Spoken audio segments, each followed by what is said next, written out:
I got a cop fired, and now I think he's stalking me.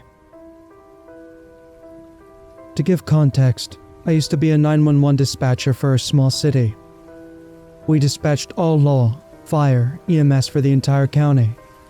And within this county were multiple law agencies. I had been there for about 3 months or so when I met him. Let's call him Jake.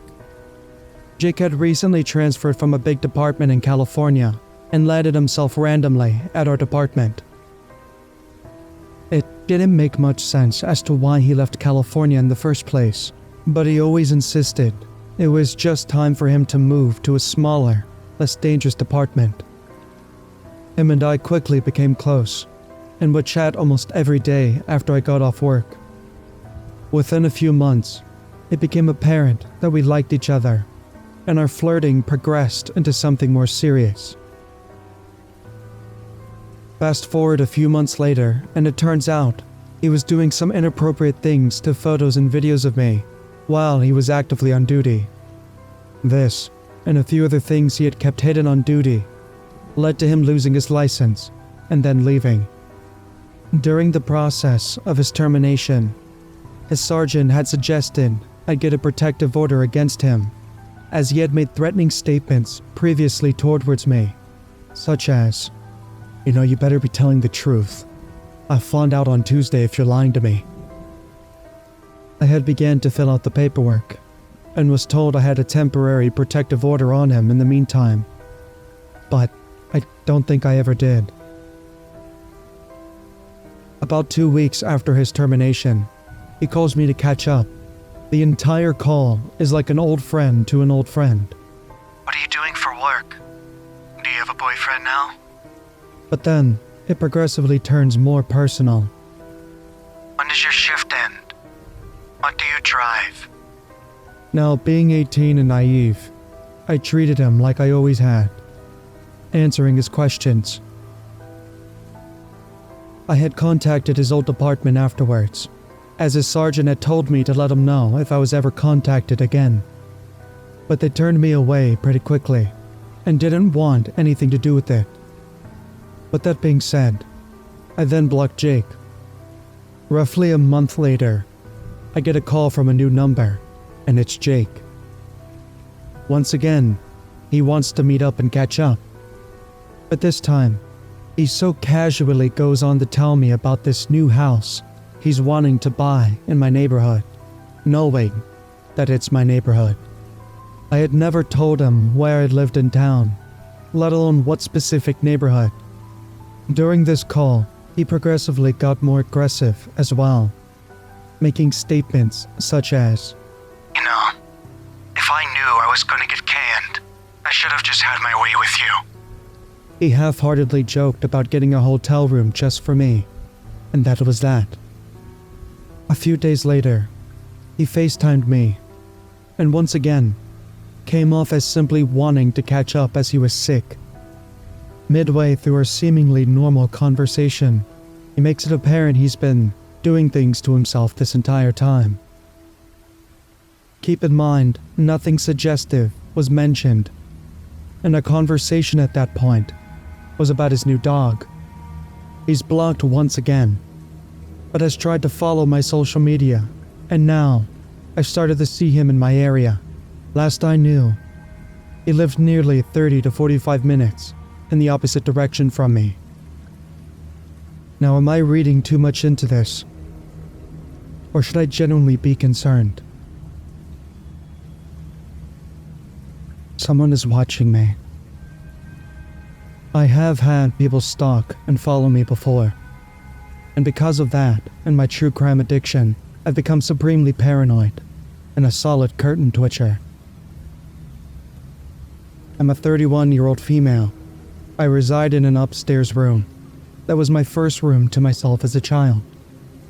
I had to leave a bad situation, and therefore ended up back at my childhood home. For reference, when our house was built, we were told that the field to our left, with horses and barns at the time, would one day soon be a development. It was 2000 when we were told that, and it wasn't until 2022 that the road started being formed and foundations laid. I'd already had someone follow me home before I was young, but I was in a different bedroom next door.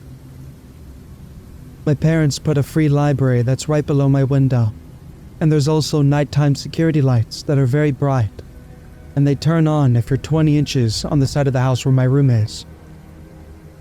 I'll admit, having an open field next to me for so long made me accustomed to not closing the curtains when I change, mainly because there was never anyone to watch me.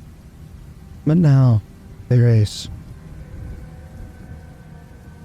For the past 2 weeks, the burglar lights next to the free library have been going off late at night. Because the one side of my curtain is open, so I can use my vape. That's the only reason I noticed at all. I didn't think too much at first. We lock all the doors and windows every night, and I'm on the 2nd floor.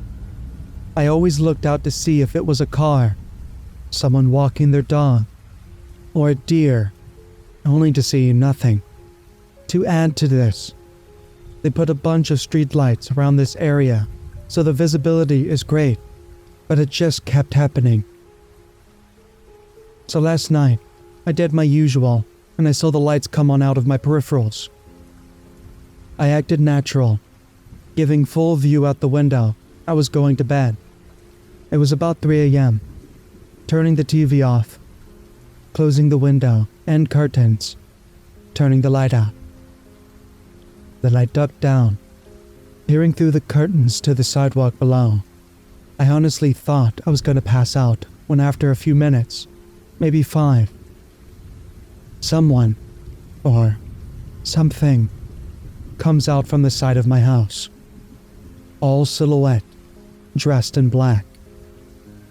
They kept their back to me until the light turned off. But I swear, I could still see them standing there, looking up like they could see me. I called the police, but while I was on the phone with the operator, I saw him run off. There wasn't much they could do, except they say they'd have a car drive around and look. My parents are asleep, and I know I have to tell them tomorrow. This scared the crap out of me. If it hadn't been happening for weeks and was a solo incident, I would probably be fine about it. But the fact that the light has been going off without me seeing activity and what happened tonight makes me think this person has been watching me and watching my house. To the person outside my window, let's please never meet again. Hey folks, it's me, Lucid. I hope you all have been well. I've missed you all so much. Now the author sent me a update of this story, which I'm going to read to you. But if you made it this far, thank you for watching, and I hope you guys have been enjoying this video. But without further ado, let's continue. So I posted the first part of this a few days ago, and now have an unfortunate update. There hasn't been any activity since the night after I originally posted. I was on a phone call the very next night with a friend when I noticed something standing outside, completely shrouded in darkness. I proceeded to talk loudly about how some creep was watching me, and they'd better watch out. Stupid, yes, but it seemed to work because all was quiet after that. Or so I thought. Tonight was one of my oldest friends' last night in town, so I was out till about 9:30 p.m. Drove 2 friends home, and then myself. Since it was so early, I wasn't that worried, but still alert. I drove up the side of the street he hid last time, even though it was out of my way, and saw nothing out of the ordinary. I noticed one of the new houses that's being built had its lights on, which I didn't think of much in that moment. Fast forward an hour later, and I started hearing a weird loud banging sound coming across the way. I know it's risky, but I'm not letting some asshole dictate my comfort. And I've also been watching for activity, pretending so I can maybe catch them. So I've kept my window open as usual. Hence why it was dumb to razz him the other night by talking about someone watching me. But I digress. It stopped, so I wrote it off. Big mistake. Shortly after, I started hearing banging again. But this time, I could actually feel it. It was coming from my house. I genuinely freaked out, like Knives Out status, but much more cowardly, cowering on my bedroom floor with my ear pressed to the door and a knife in my hand. It was a strange hollow sound that didn't seem like the front door. And it wasn't. I once again called 911, describing what's happening and thinking they probably are going to write it off because I sounded crazy. I still feel in shock because this only just happened. Thankfully, the kind dude on the line definitely took me seriously and said someone would be on their way. For the record, the police department is like a 3-minute drive from my house. I ended up tiptoeing downstairs to see, and once again, felt my heart stop. I went to the front door, ducked down, and there wasn't anyone at the front door. Then the banging starts again. I can tell how close it is. I go to the side window that overlooks the garage, and that's when I saw him. Dressed in black, hood pulled far over his face, banging wildly on the garage door. A crowbar. I honestly don't know why he wasn't using the crowbar to break in, but I'm super glad he didn't, as the door inside the garage that leads into the house is always left unlocked. To say I panicked is a vast understatement. I nearly pissed myself, which I think is understandable. Now I'm just standing there peeking out of the window, watching this guy wail on my garage door with the crowbar, thinking how unhinged he must be, and how much I want the cops to get here now, when just like before, he runs off. I quite literally just got done giving a report to the cops that showed up. My family was woken up and had to talk to them as well, as they're the homeowners. And now they're both so freaked out that my dad just ordered 4 exterior cameras to monitor the house. I have an odd feeling that I don't think it's over yet. This man has some reason he's targeting my house.